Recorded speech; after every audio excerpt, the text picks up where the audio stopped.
बच्चों, Gyandeep plus channel में आप लोगों का बहुत बहुत स्वागत है। आइए, कल हमने आप लोगों को हवा और पवन की गति को पढ़ाया था। अब अगला चैप्टर समुद्र की गतियाँ।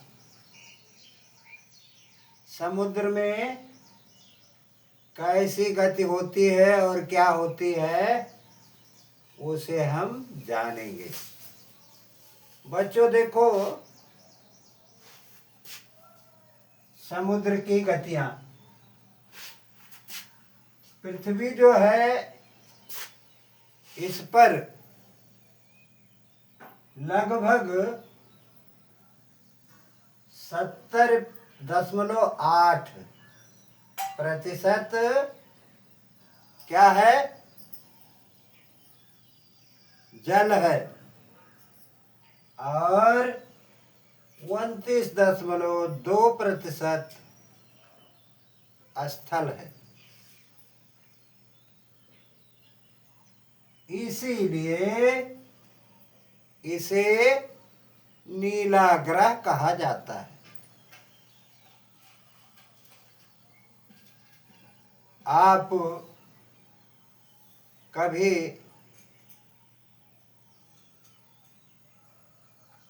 वो गोल वाला जो मैप आता है उसको देखो, उसको घुमा घुमा के देखो, उसमें कितने समुद्र हैं। समुद्र कितने हैं जिनका नाम महासागर से लिया जाता है, उन्हें समुद्र कहते हैं। बच्चों, जल तो बहुत है, पृथ्वी स्थल बहुत ही कम है, लेकिन फिर भी हम कम पानी का अनुभव क्यों करते हैं? पानी की कमी हो जाएगी, पानी की कमी हो जाएगी। बच्चों, इसमें जो हमारा समुद्र है,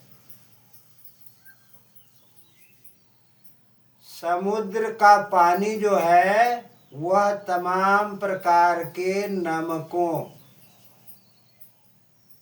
का घोल जैसा होता है। यानी समुद्रों में तमाम प्रकार के नमक पाए जाते हैं। इन्हीं नमकों के कारण समुद्री जल पीने के उपयोग में नहीं आता। बच्चों, वह इतना खारा होता है, इतना नमकीन होता है कि उसे हम पी नहीं सकते। हमारे पीने जैसा पानी केवल 3% है। 3% पानी को ही हम पी सकते हैं, वह मीठा जल है। अब 3% पानी जो है पीने जैसा, उसे हम पीते हैं और यह कुछ नीचे हिमानी जैसा है। जैसे हिमानी माने बर्फ, यह हिम नदी कहलाता है, जिसे भूमिगत जल भी हम कहते हैं। तो बच्चों, भूमिगत जल जो है उसे हिमनद कहते हैं। क्या कहते हैं? हिमनद कहते हैं, अथवा भूमिगत जल कहते हैं। अच्छा, तो इसके आगे यह देखो कि लगभग 0.003 यह पीने के योग्य पानी है। बच्चों, भूमिगत जल के रूप में यह पाया जाता है। इस जल का उपयोग पीने के लिए किया जाता है। नीले ग्रह में रहने के बाद भी हम पानी के कमी का इसीलिए अनुभव करते हैं। बच्चों देखो, महासागर कितने हैं और कौन कौन से हैं, इन्हें भी देखो। महासागर कितने हैं? जैसे महासागरों की संख्या जो है वह 5 है। कितनी? 5। आप अपने मानचित्र के ग्लोब के मानचित्र पर देखो, ग्लोब और मानचित्र पर 5 ही महासागर हैं। यह 5 महासागर देखो, बता रहा हूँ, इनके नामों को आप लोग याद करो। क्या?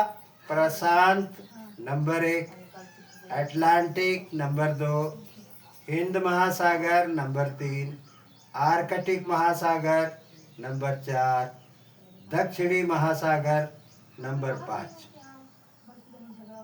ये 5 महासागर आप समुद्र में 5 महासागर आपके ग्लोब पर स्थित बताए जाते हैं। बच्चों, किसी तालाब के किनारे बैठो और उसमें छोटा सा एक कंकड़ फेंक कर देखो।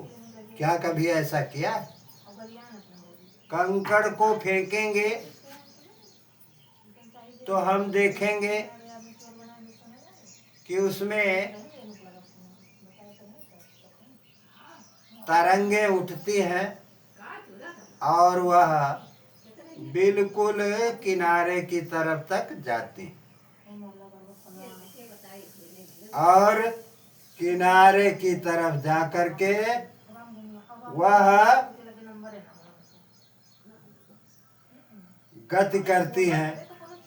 ठीक उसी तरह से महासागरों का जल भी स्थिर न होकर हमेशा गतिमान रहता है। यह गति ऊपर नीचे अगल बगल लगातार ही होती रहती है।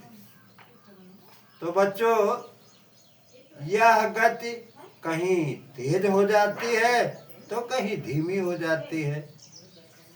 महासागरीय जल की इस गति को तरंग, ज्वार भाटा, सागरीय धाराएं और सुनामी के रूप में हम लोग जानते हैं। यह आपके समुद्र की गतियां हैं। इन्हें आप लोग बार बार याद करते हुए ध्यान से पढ़ो और इन्हें प्रमुख परीक्षाओं में भी पूछा जाता है। यह आप लोगों को कंठ करना जरूरी है।